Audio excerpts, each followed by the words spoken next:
All right, ready? 3, 2, 1. Hello. Hello. Do you have a TV stand that doesn't suit your style? Because we did. We wanted something that was more clean and practical, that was non-intrusive, and that was not too expensive. We didn't like how the TV stand made our living room feel. It was bulky and did not give us enough room for our media and all of Monty's decor. With this design, we can correct that issue and also hide our wires real nice. On top of our larger shelf, we built 3 smaller ones to bring your eye up because our ceilings aren't that tall. And on each shelf, we have an outlet running to it so we can plug in our lamps, our doodads, or whatever. Could you clap for me?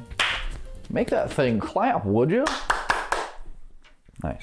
The building process was pretty easy and straightforward for the most part. It would have been a lot easier with a table saw, but we didn't have one. We had a circular saw, a miter saw, and a guide, which got the job done. We got the issue done. Yeah, we did. We had to get our TV stand out of the way and address the mess behind it. The trim wasn't fully painted and the outlets were in a spot that wouldn't work with the height of the shelf to try to get it in the shell of it.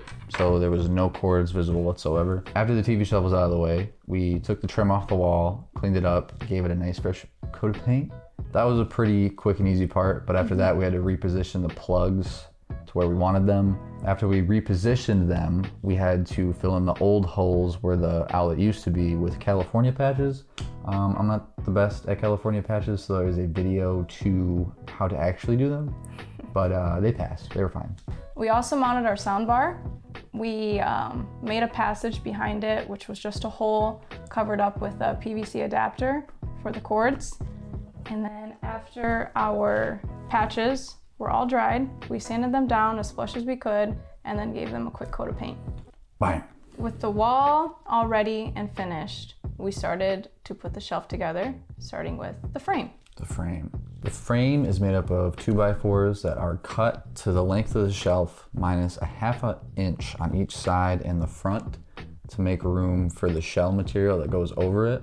So the shelf comes out to the dimensions that we want it. So this is probably the easiest part of the build because it was just straight cuts with a miter saw, quick and easy, and then some wood glue and a couple of construction screws to hold it all together. And for the frame, for the big shelf, it had to be cut into 2 pieces. That way we could line up each piece on each side of the outlet so that it would all kind of just be flush and hide behind the shell real nice. And all the holes you see in the little arms coming out of the frame are for wires to run through from side to side to the outlet in the middle. So we thought ahead on that. With the frame all mounted and leveled where we wanted it, it was time to start putting together the shell pieces. And the shell is made out of ½ B-grade maple plywood. Yes. We liked how this plywood looked compared to the other plywood options because they looked a little too fake and it was way less expensive than buying like actual pieces of wood that, you know, would just be like twice the price. And this is the part that took the most time and patience because the math had to be pretty close. Yeah, pretty precise. And with the circular saw, you had to move the guide every single cut and set it up and do the math to make sure it was right, instead of a table saw where you could just set it once and run everything through that needed to be that width. It would have taken like a quarter of the time, but we got it done. So it's not impossible to do without a table saw, but easier. Easier. Definitely.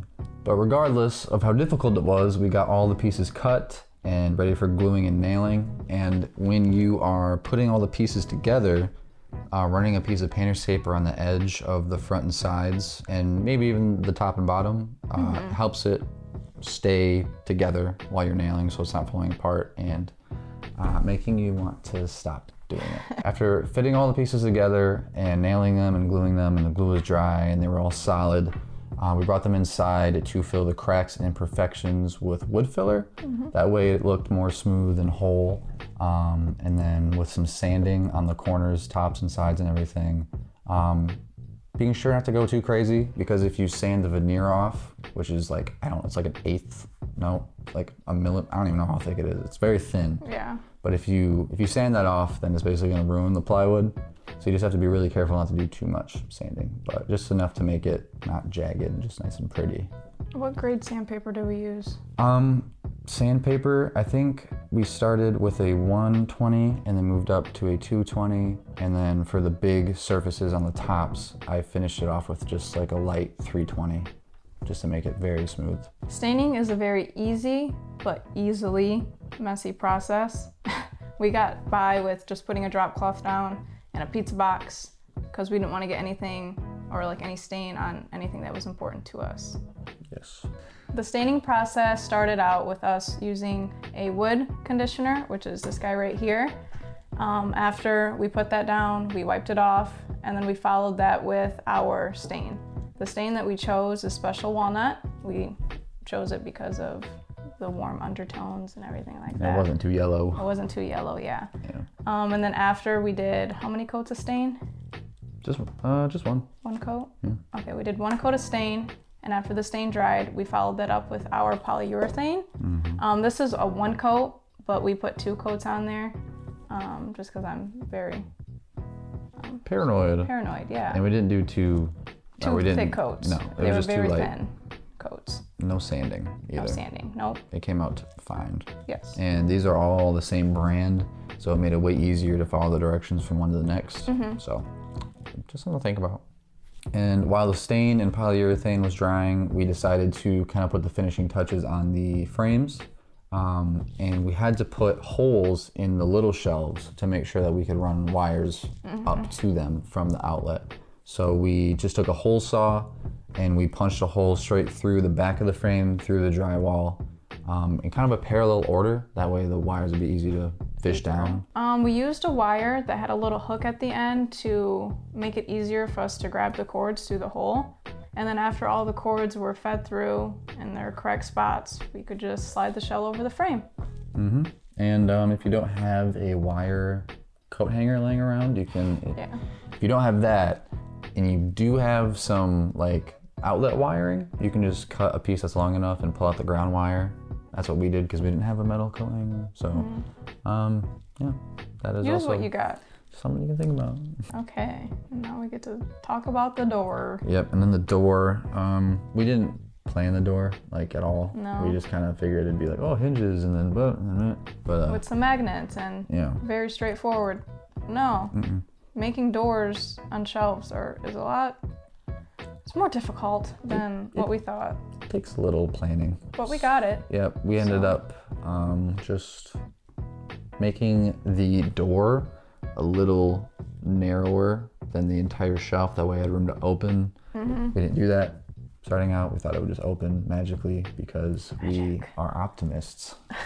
But after the door was on, the assembling was done. What holds the door up are magnets we got on Amazon from a foreign country. So they're strong. They are strong. I've never seen magnets so strong. No. There's various strengths to the magnets. Yes. We bought the strongest and it was too strong. It holds it up. But so it pulling doesn't it down, like sag in the middle. Pulling it down is a challenge. It just takes a little arm muscle. Yeah. That's it. Yeah. Building done. Building No more is building. done. It was all up. And now we're gonna move into some of the little features and Wrap this video up! wrap this. Wrap it up! All 4 shelves are put up. The big one at the bottom has 3 different, I'm gonna call them power holes. Holes where you can plug stuff into. Just in case you want to plug something in there, here, or over there. But the bottom one has 3, and then the 3 smaller ones Hey Google, all have 1. turn on cube, just to prove. Here we go. Smart plugs. Smart plugs hidden inside the shelves. Yes. Food for thought. Food for thought. I don't know if we addressed this before, but each shelf's shell is removable. It's not fixed to the wall. The only thing that is fixed to the wall is the frame. Yes. So technically, this project can be renter friendly. Yes. As long as, you can put holes into the wall. Yeah, we wanted to make it somewhat easy to take down. Yeah. We didn't want to commit to having these shelves up forever or taking them down and having a bunch of mess. And we were talking about earlier with the door being kind of hard to open. you just gotta kind of be careful. Yeah, that is like that because we put 2 of those strong ass 110-pound magnets. I would suggest not doing that. No. I would probably get 2 like 20 pounds. Yeah, but the only good thing about these magnets is the fact that they hold the door up and there's no Bowing. There's no bowing Nope. in the middle because it's just so gosh dang strong. So with everything included, being the wood, glue, stains, screws, this only cost us $235 to do. Mm-hmm. Not including tools, because we had the tools already. There is a plan, kind of a blueprint for all the cuts in the description, along with everything we used to make this happen. There will be links to all of that. And we hope that this looks like something you would want to do. Yeah, and it's not too hard. It's really not. No. It's not hard at all, but I hope you don't think it's too hard because it's not. Because we're not professionals. Like I say in every video, we're not. No. So. If we were to do a live documentation of this entire thing, I would be cranky as hell through a lot of it. But it's fine. You know, you're gonna have that with anything. I hope you guys enjoyed, and don't forget that blueprint is in the description. Makes it a little easier. Obviously, you don't have to make it the exact same size to fit you. Yeah. Okay. Goodbye. Bye. Peace. 3, 2, 1. Hello. 2, 1.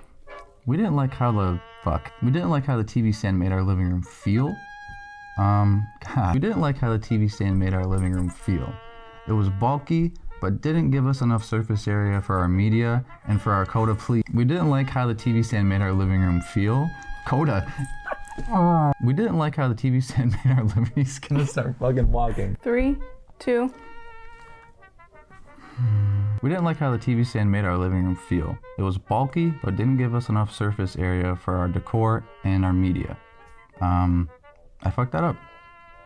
One more time. On top of our larger shelf, we also mounted our sound bar. So after everything was together and the tape was off and the glue was dry, we put crack. We put crack in it. The stain, yeah, okay. That- Nala, wrap it up. Yeah, Nala. Yeah, Nala. You're my manager. I want a bagel with cream cheese, please. Plain.